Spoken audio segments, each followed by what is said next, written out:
आज हम आए हैं सफाई कर्मी यूनियन प्रधान राम सिंह जी से हम बात। नमस्कार सर।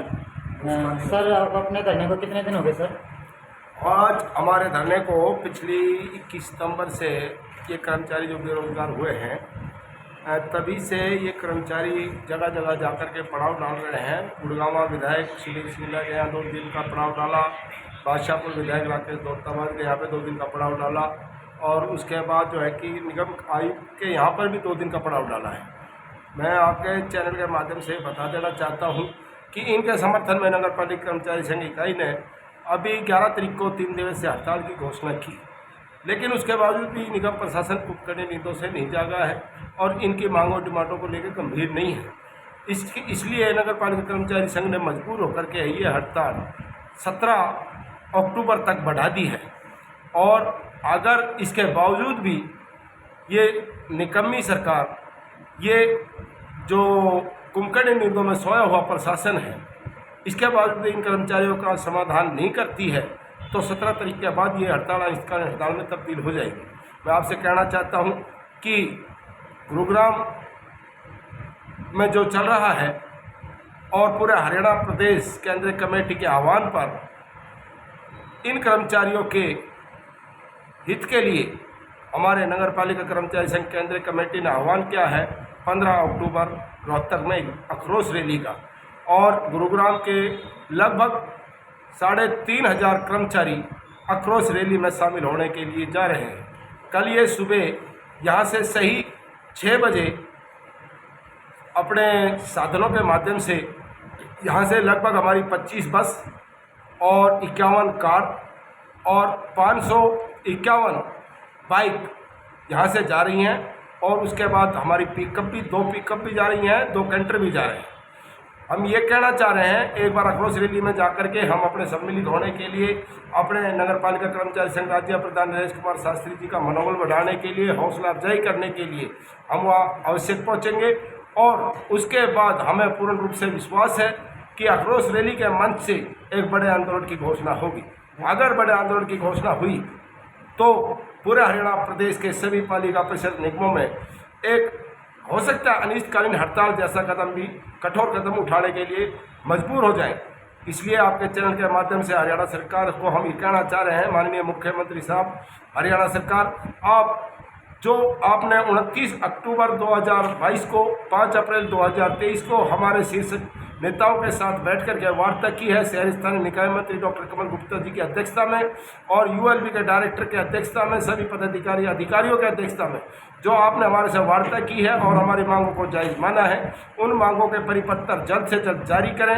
अगर आपने आज तक भी इस विषय पे ध्यान नहीं दिया तो कल आक्रोश रैली के अंदर एक बड़े आंदोलन की घोषणा हो सकती है। हम नहीं चाहते हमारे शहर के अंदर या हमारे प्रदेश के अंदर किसी तरह की कोई जो है कि दिक्कतें उठानी पड़े हमारे शहरवासियों को, प्रदेशवासियों को। आज गुड़गांवा में देख लीजिए आप, हड़ताल का आज 4था दिन था और गुड़गांवा चारों तरफ से कूड़े में तब्दील हो गया है। पूरा का पूरा मिलेनियम सिटी कूड़ा सिटी बन गया है, जिसे देख करके हमें खुद चिंताएं सता रही हैं। लेकिन यहाँ का प्रशासन और हरियाणा सरकार बिल्कुल भी चिंतित नहीं है। लोगों को जो है कि इस तरह की अफवाहें दे रहे हैं कि ये लोग काम करने वाली जो निजी एजेंसी हैं उनको भी बाधित कर रहे हैं। ऐसा कुछ नहीं है। निजी एजेंसियों के पास अभी तक संसाधन ही नहीं है, मैन पावर ही नहीं है और कागजों के अंदर उनका काम चल रहा है। उनको लूटने, हमारे विभाग को लूटने का काम चल रहा है।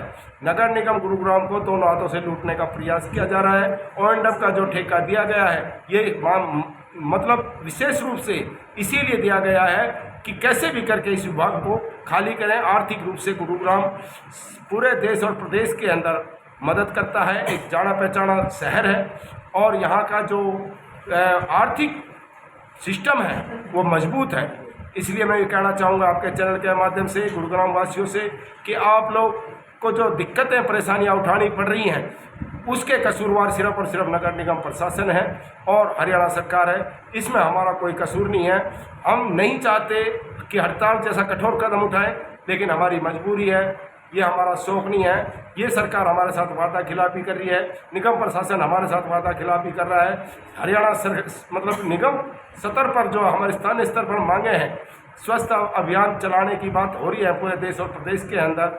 हमारे यहाँ महिलाएं जो है कि इधर उधर गलियों में खड़े होकर, रोडों पे खड़े होकर हाजिरियाँ लगाती हैं, उन्हें खुले में शौच के लिए जाना पड़ता है। हम ये कहना चाहते हैं कि आपने हमारी एक जायज़ मांग मानी थी कि हाजिरी स्थान हो, उसमें शौचालय की सुविधा हो, उसमें ड्रेस रूम की सुविधा हो। आपने नगर निगम अधिकारियों ने आज तक वो भी पूरा नहीं कराया है। हमारी महिलाएँ जो है कि प्लाटों में जा जा करके, जिससे हमें शर्मिंदगी महसूस होती है। अगर ये हमारी नाजायज़ मांग है तो आप शहरवासी बताएं या प्रदेशवासी बताएं, हम अपनी जायज़ मांग मान रहे हैं, अपनी बहन बेटियों की सुरक्षा चाहते हैं और हमारी माताओं की सुरक्षा चाहते हैं। हम बिल्कुल भी बर्दाश्त नहीं करेंगे जब तक ये हमारी स्थानीय स्तर की मांगें पूरी नहीं हो जाएंगी और ये 3480 कर्मचारियों को जिनको बेरोजगार किया है, इनका रोजगार नहीं हो जाएगा जब तक नगर पालिका कर्मचारी संघ मजबूर होकर हड़ताल करें। धन्यवाद सर। हम देख रहे हैं सर कि पूरे गुरुग्राम के अंदर जगह जगह पर सफाई कर्मी को अगर ये लोग नहीं लेंगे तो आज मैं देख रहा हूँ कि पूरे गुरुग्राम के अंदर कूड़ादान बन चुका है। अगर मैं जननाट्य मंच के माध्यम से कहना चाहता हूँ, OS इंडिया न्यूज़ के माध्यम से कहना चाहता हूँ, अगर इनकी मांग नहीं मानी गई तो ये पूरा देश, ये सरकार तख्ता पलट हो जाएगी। सर, इस सरकार के बारे में अगर हम आपसे कहना चाहते हैं आपके चैनल के माध्यम से, इनके लुभावने माध्यम में आकर के हम 2014 में हमारे साथ छला हुआ है। आपको शायद पता नहीं होगा या जनता को पता है इस बारे में कि यहाँ पर कैलाश विजयवर्गीय प्रदेश अध्यक्ष बनाए गए थे बीजेपी के हरियाणा के, और उन्होंने हमारे वाल्मीकि समुदाय में जा करके जगह जगह मीटिंगें की थी, बड़े बड़े प्रोग्राम किए थे और हमारे वाल्मीकि समाज से गुहार लगाई थी कि एक बार सत्ता के अंदर बीजेपी सरकार को मौका दें।